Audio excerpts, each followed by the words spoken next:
அனைவருக்கும் வணக்கம். அரியலூர் மாவட்டம் திருஞான சம்பந்த ஜோதிடர் நவக்கிரக தமிழ் எண்கிற ஜோதிடம் தொடர்பாக வார்த்தை அடிப்படையில் நான் 8 மாத காலமாக நான் சொல்லிக் கொண்டு வருகின்றேன். தமிழுக்கு 240 எழுத்து.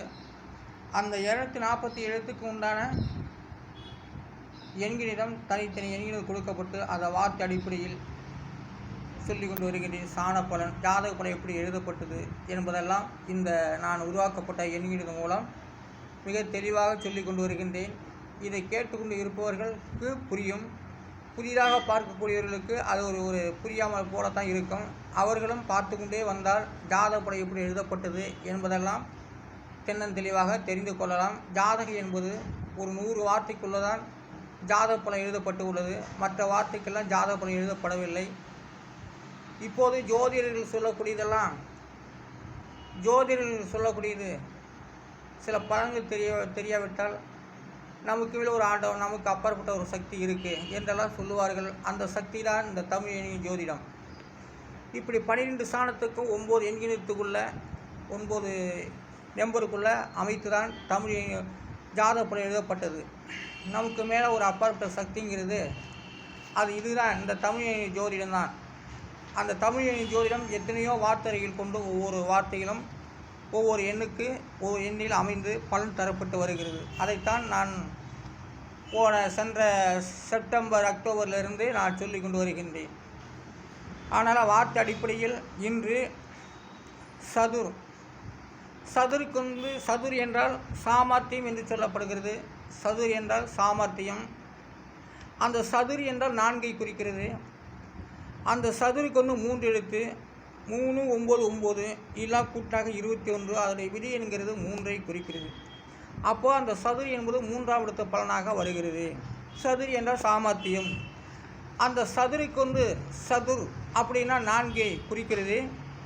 அந்த சதுர் சாமம், தானம், பேதம், தண்டம் என்ற 4 உபயங்களால் வல்லவர் திருமால் என்பவர் காக்கின்றார். அந்த 4ஐயும் திருமால் தான் காக்கின்றார். அந்த சதுர் என்பது சாமர்த்தியம். சதுர் என்பது 4. சாமம், தானம், பேதம், தண்டம் என்ற 4 உபாயங்களால் வல்லவராகிய திருமால் காக்கின்றார். அந்த 4 பேதத்தின் 4 சதுர்த்தையும் 4 சதுர் காமத்தையும் சாமர்த்தியத்தையும் அந்த திருமால் அவர்கள் காக்கின்றார். அதுதான் சதுர் என்று சொல்லக்கூடியது. சதுர் என்பது 4 வேதம்னு சொல்கிறாங்க. அதுவும் அதுதான் இதில் சாமம், தானம், வேதம், தண்டம் என்று சொல்லப்படுகிறது. இந்த 4ஐயும் வல்லவர் திருமாலாகிய திருமால் அவர்கள் காக்கின்றார். கொம்பு, இது சொம்புக்கு 3 எழுத்து 5, 7, 2 இதெல்லாம் கூட்டினாக்கா 14. அதனுடைய விதி என்கிறது 5. சொம்பு, அப்போது சொம்பு 5ஆம் இடத்தை குறிப்பிட்டு வருகிறது. நிறைகொடும் தளம்பாது என்று சொல்வார்கள். சொம்பு என்றால் அழகை குறிக்கிறது. சொம்பு அழகை குறிக்கிறது. சொம்புக்குள்ளே நீர் இருந்தாலும் அழகுதான், பொக்கிஷம் இருந்தாலும் அழகுதான். சொம்பு எந்த அளவுக்கு அழகாக இருக்கிறதோ அது போல தான் சொம்பு என்பது அழகை குறிக்கிறது. அந்த அழகு அந்த சொம்பு என்பது 5ஆம் இடத்தை குறிப்பிட்டு வருகிறது. தெம்பு என்பது அகங்காரத்தை குறிக்கிறது. தெம்பு 3 எழுத்து 1, 7, 2 எல்லாம் கூட்டினாக்கா 10. அதனுடைய விதி என்கிறது 1. அதாவது தெம்பு என்பது அகங்காரம் தான். தெம்பு என்பது அகங்காரத்தை குறிப்பிட்டு வருகிறது. தெம்பு உள்ளவன் கொஞ்சம் இடித்து பார்ப்பாங்க, கொஞ்சம் நிமிந்து பார்ப்பாங்க. இதெல்லாம் தெம்பு. அப்போ அதை பார்த்து நம்ம என்ன சொல்கிறோம்? அகங்காரம். அது தெம்பு இருந்தால் தான் நாட்டிலேயே முன்னுக்கு வர முடியும். ஒரு குத்துச்சண்டைக்கு போகிறாங்கன்னா தெம்பு இருந்தால் தான், அகங்காரம் இருந்தால் தான் போக முடியும். ஆனால் தெம்பு என்பது 1ஆம் இடத்தை குறிப்பிடுறது. தெம்பு, அகங்காரம். கொஞ்சம் என்ற வார்த்தைக்கு 4 எழுத்து 3, 1, 7, 7 இதெல்லாம் கூட்டாக 14. அதனுடைய விதி என்கிறது 5. கொஞ்சம் அற்பமானவன் என்று சொல்லாகிறது. கொஞ்சம் என்பது அற்பமானவன். விடைக்கு 2 எழுத்து. அந்த விடைக்கு 2 எழுத்துக்கு உண்டான எண்ணிடம் 6, 9 இதெல்லாம் கூட்டாக 15. அதனுடைய விதி என்கிறது 6. விடை என்ன என்றால் தருகின்ற அனுமதி என்று சொல்லப்படுது. விடை என்றால் தருகின்ற அனுமதி. விடை தான் கொடுக்கப்படுகிறது.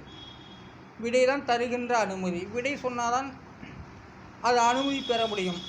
விடை இருந்தால் தான் தருகின்ற அனுமதி, விடை இருந்தால் தான் சொல்ல பரிசு. அதுதான் 6ஆம் எழுத்து பலனாக வருகிறது. இந்த வார்த்தை அடிப்படையில்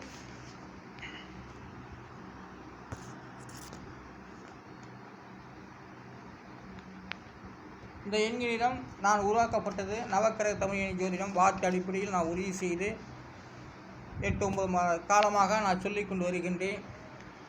இது நவக்கிரக தமிழ் எண் ஜோதிடம் குறிப்பாக வரும்.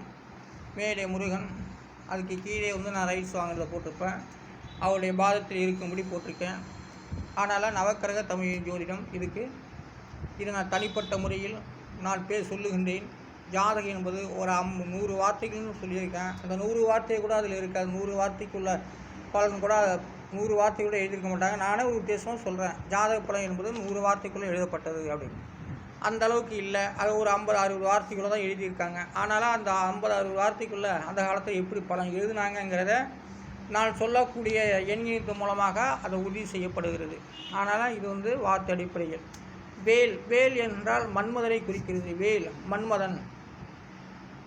வேலுக்கு 2 எழுத்து 6 4 இல்லை கூட்டாக்கா 10. அதோடைய விதிங்கிறது 1. வேல் கந்தவேல் முருகவேல் சொல்கிறோம் இல்லையா, அந்த வேல் தான். அந்த வேல் உள்ள 2 எழுத்து. வேல் என்பது 10 அதோடைய விதி என்கிறது 1. வேல் என்றால் மன்மதனை குறிக்கிறது. வேல் மன்மதனை குறிக்கின்றது.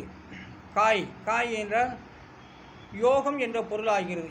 காய்க்கு 2 எழுத்து 8 8 16 அதோடைய விதி என்கிறது 7. காய் யோகம் காய்ங்கிறது 7ஆம் இடத்தை குறிப்பிட்டு வருகிறது. காய் 7ஆம் இடத்தை குறிப்பிட்டு வருகிறது. அதனால் காய் என்பது யோகத்தை தருகிறது. காய் என்பது யோகம் என்ற பொருளை குறிக்கிறது. கோலாகலம் கோலாகலத்துக்கு எத்தனையோ சில வார்த்தை சொல்லி கொண்டு வருகிறேன். இதுலேயும் ஒரு கோலாகலத்துக்கு 5 எழுத்து. அந்த 5 எழுத்துக்கும் 6 2 1 4 7 இதெல்லாம் கூட்டாக்க 20. அதோட விதி என்கிறது 2. கோலாகலம் என்றால் ஆடம்பரத்தை குறிக்கிறது. கோலாகலம் அவங்ககிட்ட சகல சௌக்கியமும் இருந்தால் பல பொருளும் இருந்து விட்டால் அது ஆடம்பரமாகிறது. வெளிநாடு போனாலும் ஆடம்பரம் தான். அவங்க ஊரில் நகரத்துக்குனாலும் ஆடம்பரம் தான். நல்ல புடவை கட்ட, நல்ல வேட்டிகள், நல்ல துணிகளாக, நல்ல அணிகள் அணிந்திருந்தால் அதுவும் ஒரு ஆடம்பரம் தான். ஆடம்பரமாக பேசக்கூடியதும் அதுவும் ஒரு ஆடம்பரம் தான். அதனால் வெற்றி வாய்ப்பில் நல்ல சந்தோஷம் இருப்பதும் அதுவும் ஒரு ஆடம்பரம் தான். நகை சாப்பிடுவதும் அதுவும் ஒரு ஆடம்பரம் தான்.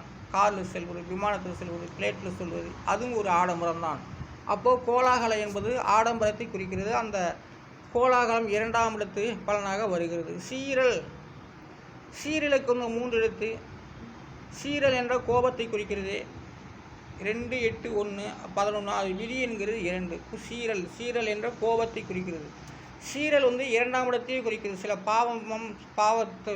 பாவத்தெல்லாம் சில ஆகாதெல்லாம் 2ஆம் இடத்தையும் குறிப்பிட்டு வருகிறது. சீரல் என்றால் கோபம். அந்த கோபம் சீரல் 2ஆம் இடத்தை குறிப்பிட்டு வருகிறது. சீர்மைக்கு 3 எழுத்து. 2 9 5 எல்லாம் கூட்டாங்க 16. அதோட விதி என்கிறது 7. சீர்மை சிறப்பு. சிறப்பை குறிக்கிறது. சீராக இருக்கிறது தான் சொல்கிறேன். சீர்மை என்றால் சிறப்பை குறிக்கிறது.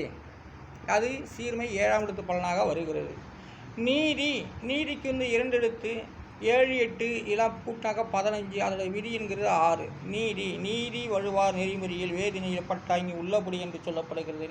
நீதி ஒரு மேஜிக். நீதிபதி. நீதி 12 சரிவாதி என்பதுதான் நீதி. நீதி என்பது வரையறுக்குரிய சொற்கள் ஆகிறது. நீதி என்பது வரையறுப்பது. நெறி என்றால் பிறராது நடப்பது. நெறிக்கு 2 எழுத்து. 2 9 11 விதி என்கிறது 2. அப்போது நெறி என்பது பிறராது நடப்பது, சொல்லை தட்டாமல் நடப்பது என்பது அர்த்தம்.